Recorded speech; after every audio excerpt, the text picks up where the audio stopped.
At 2-something a.m., my phone lit up with a tag that didn't just show a lap. It showed a lie with a smile. I didn't call her, didn't beg, didn't argue with my own eyes.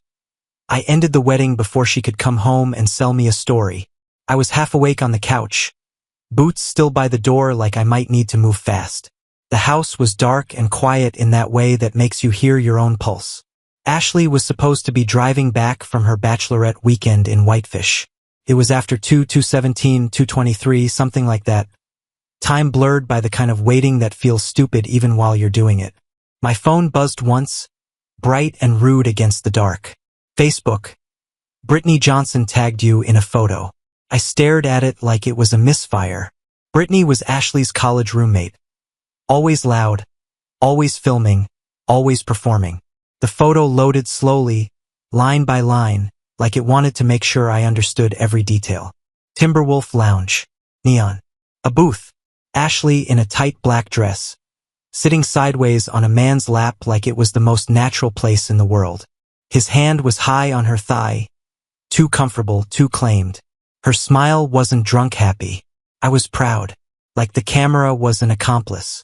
Like I wasn't even a person with a name. My first instinct was to move. Stand up, pace, do something loud. Instead, training kicked in. In through the nose. Hold. Out slow. Again. The noise in my head went quiet, and something colder slid into place. I took a screenshot. Then another, closer, cropped tight enough to keep the excuses out. Her face. His hand. The location tag. The timestamp. Every piece that mattered. I didn't call her. Calling is for negotiations. This wasn't that. I opened my own Facebook, hit post, and attached the screenshot. My fingers didn't shake. My heart didn't race. Felt like writing a report. Caption, wedding's off. Don't ask me why. Look, I hit publish. For a second the screen just sat there, innocent and flat. Then the notifications started to stack, likes, comments, shock, questions, people trying to turn it into entertainment. I didn't read them. I didn't know anyone a performance. I set the phone face down on the coffee table and went to the kitchen. On top of the fridge sat the bourbon her dad gave me 2 weeks ago, smiling like a banker with a handshake. For our big day, he'd said. I poured 2 fingers into a glass and didn't toast anything. I drank once, slowly, and let the burn do what it does. Make you feel the edges again. Back in the living room, the silence came back heavier. Not lonely, clean, final. And in that quiet, every moment from the last few months marched into formation. Late nights, vague answers, the way she'd angle her phone away, the little irritation when I asked simple questions. Things I'd ignored because I wanted peace. Because I wanted the future.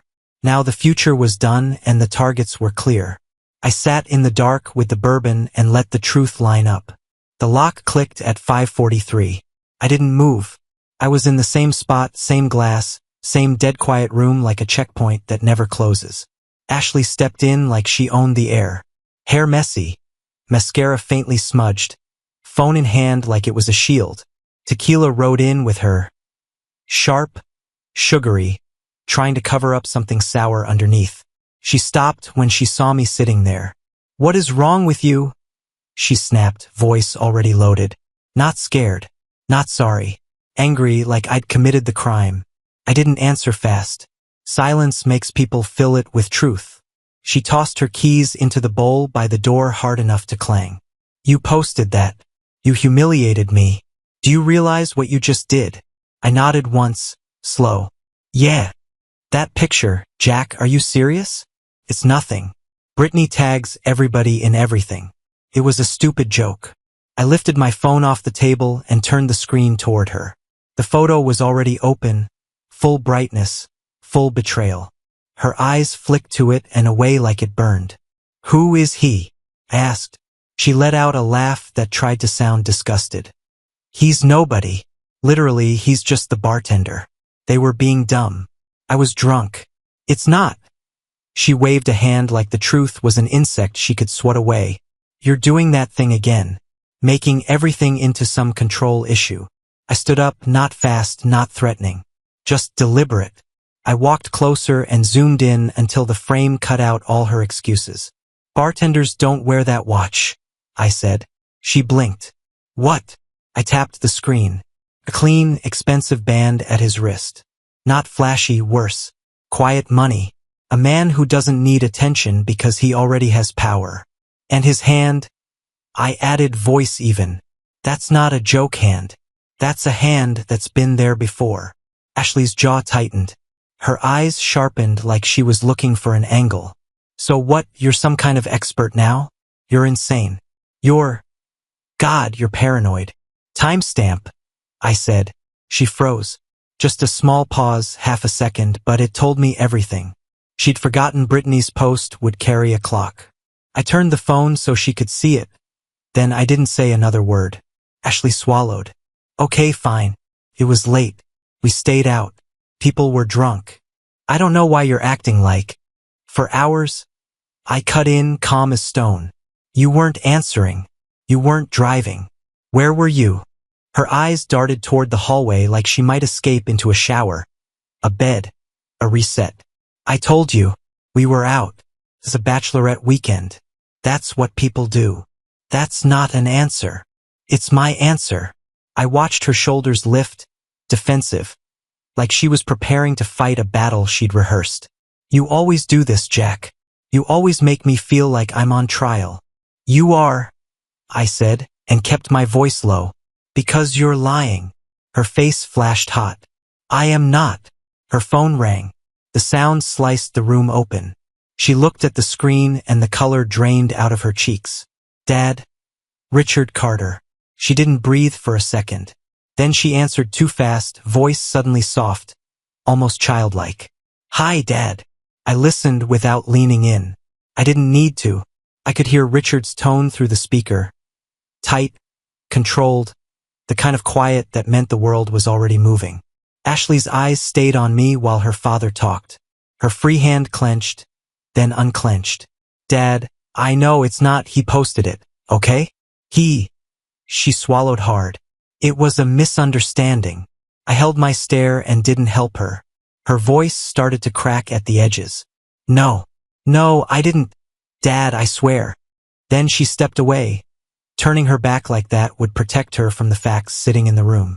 I waited until the call ended.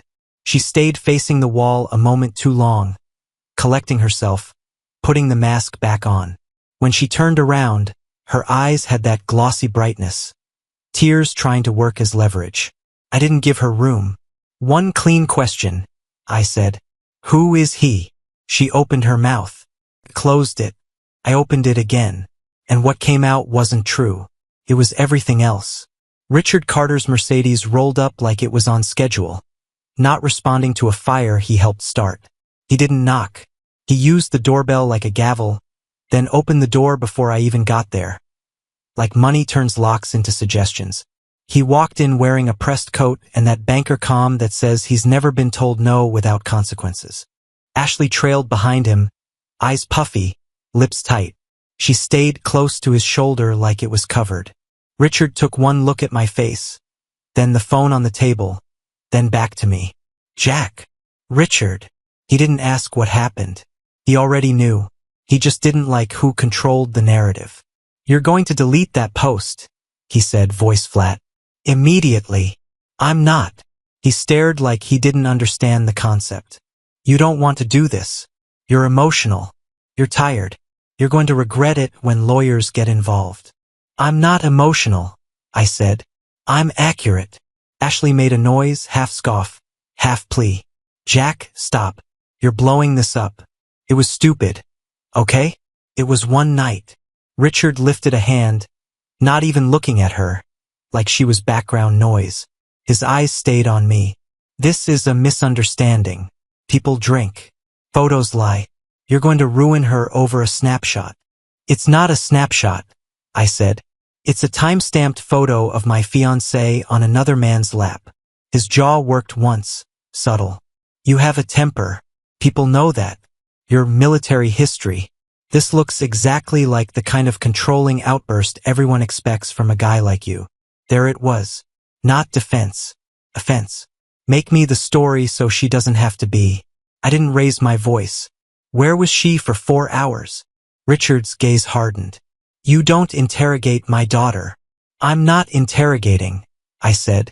I'm asking. Ashley stepped forward fast, like she wanted to get ahead of whatever truth might crawl out. Her hands went to her ring.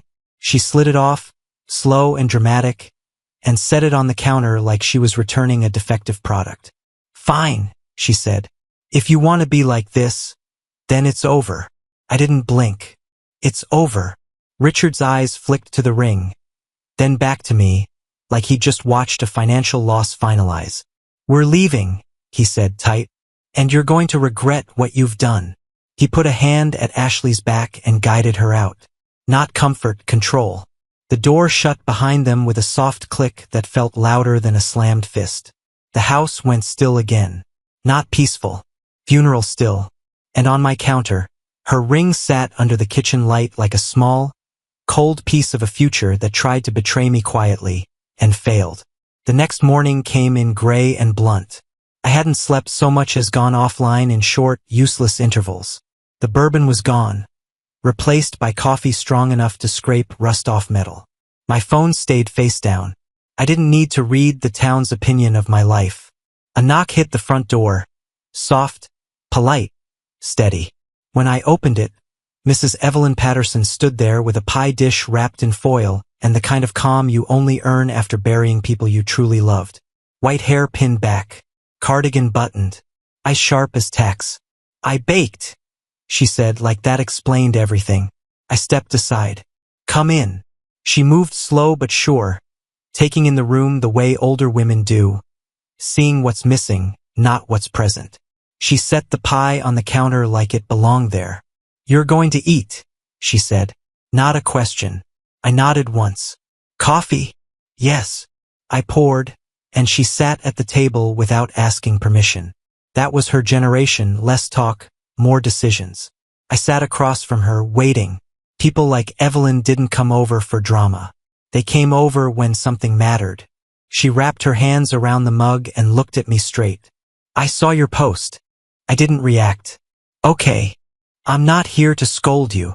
She paused, eyes narrowing slightly, like she was choosing exact words. I'm here because I should have said something sooner. The coffee heat didn't touch the cold that moved up my spine. About what? She took a breath. Ashley's Audi. The white one. I know it by the little dent near the rear bumper and that silly sticker she put on it. I've seen it parked late at night over at Riverside Heights. My jaw tightened. Riverside Heights was a cluster of nice condos and manicured sidewalks, the town's idea of upscale. Not a place you end up by accident at midnight. How late? I asked. After 10. Sometimes after 11. She sipped her coffee like this was weather, not betrayal. More than once. More than twice. I stopped counting. I kept my voice even. When you were gone, she said. Out of town. Work trips. Those weeks you told me to keep an eye on the house. My hand curled around the mug harder than it needed to. I didn't interrupt her. I didn't rush. Let the land clean. I debated telling you, Evelyn continued. But people talk. And I didn't want to be part of gossip. This isn't gossip, I said. No, she agreed firm. It's a pattern. The word hit harder than the photo. A photo is a moment. A pattern is a system, a routine, a second life that runs while you're busy building the first. Evelyn set her mug down carefully. Secrets rot good people from the inside out, she said. I've watched it happen. I didn't want that for you. I stared at the table for a second, letting the past months rearrange themselves with new gravity. Every late-night girls' dinner. Every weekend work thing. Every time she kissed me like she'd already left. When I looked up, Evelyn was already standing. She picked up her purse, smoothed her cardigan. Eat the pie, she ordered again. And don't let them make you feel crazy for believing what you saw. At the door she paused, turned back once. You're not wrong for wanting the truth, she said. You're only wrong if you ignore it. Then she was gone, leaving my house smelling like coffee and cinnamon. And something else. Not heartbreak. Clarity. By noon, Raven Creek was already doing what small towns do best, choosing a version that made them comfortable. I could feel it in the silence of my phone, the way texts came in from people who never called me before. Not, "Are you okay?" But, "What happened?" Like my life was a show and they wanted the plot. I didn't answer any of it. Instead, I called Matt Hernandez. Matt owned the watering hole and treated information the way a mechanic treats tools. Kept it organized, kept it useful, and didn't get sentimental about it. He was also one of the few guys in town who didn't confuse volume with strength. He showed up 20 minutes later, face set, eyes clear. Took one look at me and the coffee and the untouched pie.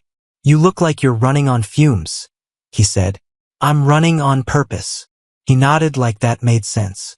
"The town's already twisting it." I figured. Matt leaned against the counter, arms crossed. "They're saying you snapped. That you've been controlling. That Ashley was scared to come home.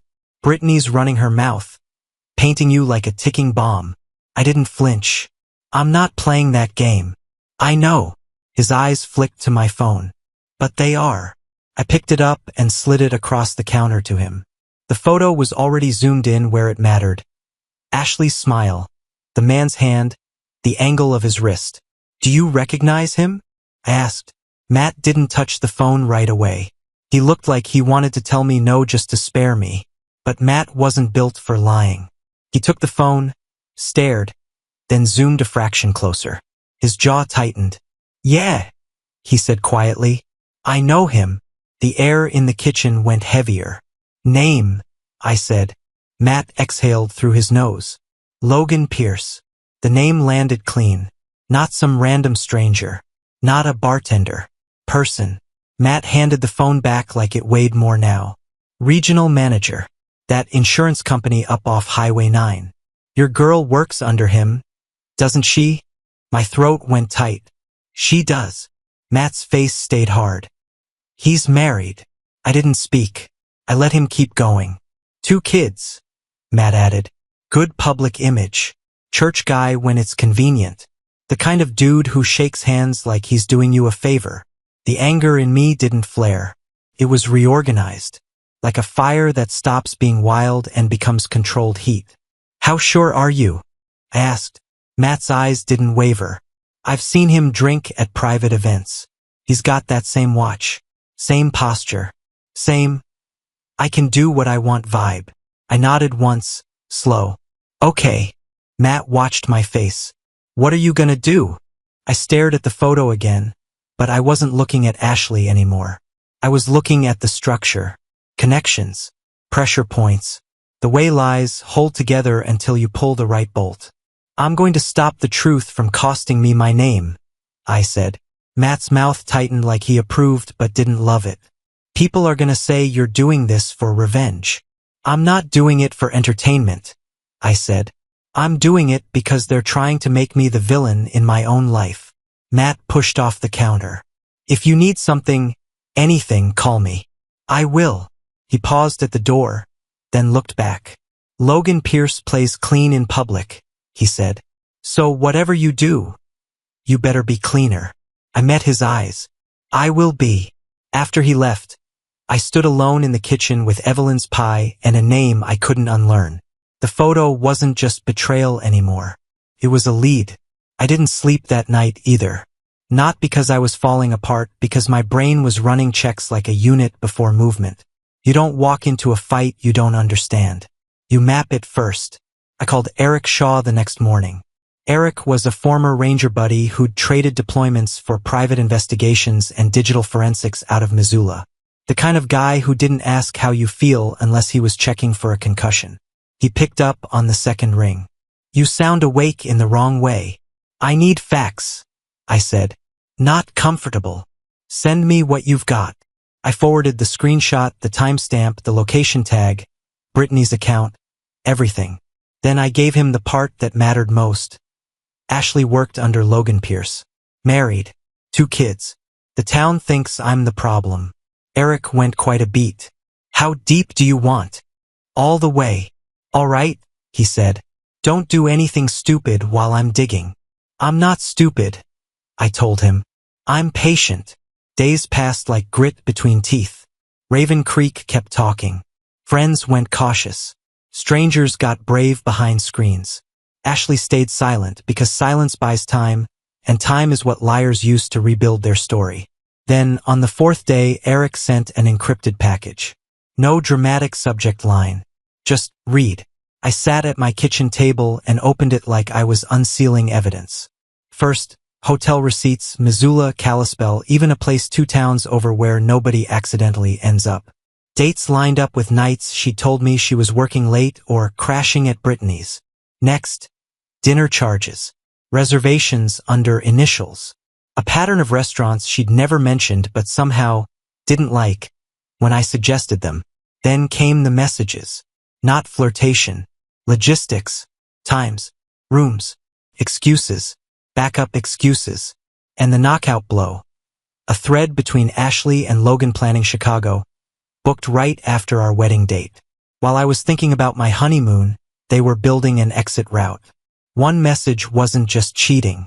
It was contempt, jokes about me, about my trust, about how easy it was to keep me steady while they moved around me. I leaned back in my chair, breathing slow, letting the cold settle in the right place. This wasn't a mistake. It was a plan. And now I had the file that proved it. Logan Pierce lived in a neighborhood built to sell the idea of stability. Perfect lawn. Trim hedges. Kids' toys in the yard are like props. A flag on the porch. The kind of place where trouble is supposed to stay outside the property line. I parked across the street and walked up like I belonged there. Not fast. Not angry. Just certain. He opened the door wearing a dress shirt with the sleeves rolled just enough to look like a working man. He smiled like he expected a delivery. That smile faded when he saw me. "Can I help you?" he asked, but his eyes were already measuring. Height, shoulders, posture. He was trying to decide what I was. "I'm Jack," I said. "Ashley Carter's fiancé." The color shifted in his face. Small, quick. He recovered just as fast. "I don't know what you think you." "I know." I cut in. I held up a flash drive between 2 fingers. "I have receipts, dates, hotels, messages. Chicago." His eyes narrowed. "You're trespassing." "I'm standing on your welcome mat," I said. "We both know you've stood in my life." He puffed up a little like arrogance was armor. "Look, man. Whatever happened, that's between you and her. Don't bring your issues here." "My issues?" I let the words sit for a second. "You're married." He leaned forward a fraction. "Watch yourself." I didn't raise my voice. That's what he wanted, something he could point at and call me unstable. I stayed flat, controlled. "You picked a woman with a ring on her finger," I said. "Now you're going to deal with what that costs." His jaw flexed. "You don't want to do this. You'll embarrass yourself." I nodded once like I'd heard him. Then I took my phone out and tapped the message I'd already drafted. Clean packet. A few screenshots. A timeline. Enough to be undeniable without being theatrical. Logan's eyes flicked down, and for the first time his confidence hesitated. "What are you doing?" "Ending the story you started," I said. I hit send. To his wife. And 2 work emails I'd pulled from the company directory. Logan's phone buzzed on the hall table inside. Once, twice, then again like an alarm that wouldn't shut off. His face went tight. "You can't." He lunged 1 step forward like he might grab me, then stopped himself. Cameras, neighbors, the whole brochure life watching. The front door behind him opened wider. A woman appeared. Blonde hair, sweatshirt, tired eyes that sharpened instantly when she saw his expression. "Logan?" she said, voice unsteady. "Who is Ashley?" Logan turned halfway to her, caught between lies and panic. "It's not." I didn't gloat. I didn't smile. I didn't even look at him anymore. I looked at her, kept my voice respectful. "Ma'am, I'm sorry you're finding out like this," I said. "But you deserved the truth more than I deserved the lie." Her hand went to her mouth. She stared at him like he'd changed shape. Logan's eyes snapped back to me. Pure hate now, the kind that shows up when a man loses control of his own image. I held his gaze one last time. "Consequences," I said. Just that. Then I turned and walked back down his path, past the toys, past the staged perfection, leaving him on his porch with his phone buzzing and his real life collapsing in real time. Raven Creek didn't wait for facts. Pick teams. By the time the summer festival rolled around, the story had mutated into something convenient for people who hated discomfort. I was the unstable vet. Ashley was the sweet girl who made a mistake. Logan was a good family man who got caught up. Two guys pushed it the hardest, Brian Keller and Kyle Dawson. Brian owned the local pharmacy and had that smug civic leader grin that made people trust him. Kyle was an accounting guy with clean hair and dirty habits, always hovering near other people's wives like it was a hobby. They didn't say it to my face at first. They said it where it traveled. So I stopped letting it travel. I walked up to the festival coordinator the day before and asked for 5 minutes on stage. I didn't explain. I didn't plead. I just said, I need to correct a public lie. She hesitated, small-town fear, but she nodded. On the day of, the festival smelled like grilled meat and sunscreen. Kids ran around with sticky hands. Couples pretended everything was normal. The band finished a set, and my name came over the speakers. A few heads turned like they expected a show. I stepped onto the stage with no notes, no smile, just a calm face and a straight spine. The mic was warm from the last guy's jokes. I didn't joke. I'm not here to argue with rumors, I said. Rumors don't need proof. Truth does. The crowd went quieter than I expected. People leaned in, not out of empathy, out of appetite. I ended my engagement because I was tagged in a photo of my fiancée on another man's lap. I continued. I didn't speculate. I documented. I let that word hang, documented, like a weight. I'm not going to share private messages on a stage. I'm not going to turn this into entertainment. But I am going to say this. Anyone calling me unstable is repeating a lie that protects the wrong people. A ripple moved through the crowd. Not applause. Recalibration. And to the folks spreading it, I added, eyes scanning until I found Brian and Kyle near the beer tent, both pretending they weren't listening. If you're going to throw stones, be sure your hands are clean. Kyle's face tightened. Brian's smile slipped for half a second. I kept my voice even. My military service doesn't make me dangerous. It makes me disciplined. If you don't understand the difference, that's your problem, not mine. Then I stepped back from the mic. No rant, no emotion spills, no begging for belief, just a correction. As I walked off stage, the crowd did what crowds do when they smell real truth shift. People started whispering different whispers now, the kind that travel toward the guilty instead of away from them. And then Logan showed up. He came through the crowd like a man trying to reassert control over a story he no longer owned. Red-faced, jaw working. He looked straight at me like I'd ruined his life instead of exposing it. You think you're a hero? He shouted, loud enough to yank attention back to him. That was the mistake. Not the yelling, his need to be seen. I didn't step toward him. I didn't square up for the show. I just angled my body, kept distance, hands open where everyone could see. Go home, Logan, I said, calm, clear. He shoved closer anyway, chest out, trying to bait me into giving him the headline he needed. You! He started, voice cracking with rage. A security volunteer moved in, unsure. A couple men from the crowd grabbed Logan's arm. Not to protect me, but to stop the spectacle. Logan jerked against them like a trapped animal. The perfect public image tearing at its own leash. I didn't touch him. I didn't have to. The town watched him unravel in broad daylight, and they finally saw what I'd been dealing with. Noise pretending to be power. He got dragged back toward the parking lot, still spitting words, still trying to make me the villain. I stood there, breathing steady, and let the moment do what it does. It taught people the difference between rage and discipline. After the festival, the town started acting like it had always been on the right side. That's how Raven Creek worked. Late to truth, quick to pretend. Brian Keller stopped showing up in public for a while. Rumor said there were questions about his books, his inventory, things that don't survive scrutiny. Kyle Dawson got real quiet too. Work problems, HR whispers, a sudden need to keep his head down. People who throw stones usually do it because they don't expect anyone to turn the lights on. Richard Carter did what men like Richard do. He pulled strings, made calls, smoothed surfaces. Ashley vanished from town a week later. Helping family, needing space. The real reason was simple. The Carter name couldn't afford her staying where everyone could connect the dots. I didn't celebrate any of it. I just got tired of breathing the same air as the lie. So I sold the house. I signed the construction business over to my foreman, Chris Miller. Good worker, solid man, steady hands. I kept it clean, kept it fair. No scorched earth. Just exit. The only thing I took that mattered was my dog, Ranger. He rode shotgun like he understood the mission. Colorado felt honest the first morning I woke up there. Boulder wasn't perfect, no place is, but the mountains didn't care who your father was. Work was straight. People said what they meant more often than not.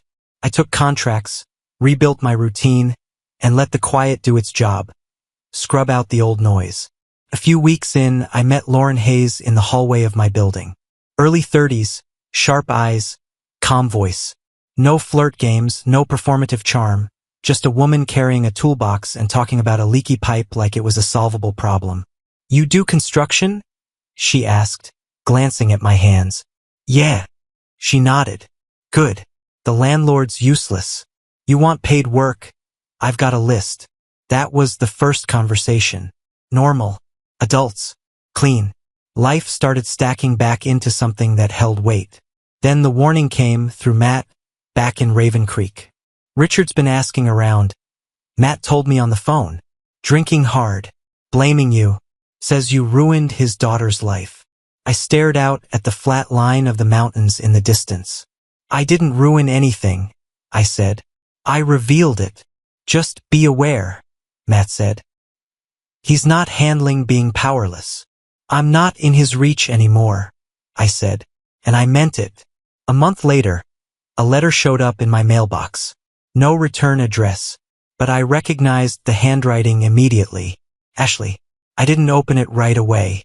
I set it on the counter, fed Ranger, washed my hands, and waited until my mind was calm enough to read without giving her any part of me she didn't deserve. The letter wasn't angry. It wasn't manipulative. It didn't ask for money or forgiveness or a second chance. It was an apology. Not the kind that begs. The kind that finally admits. She wrote about fear, about selfishness, about how she liked being wanted by two lives at once. She wrote that she hated herself for what she did. She wrote that her father couldn't fix what she broke. A week after that, she asked to see me. Just once.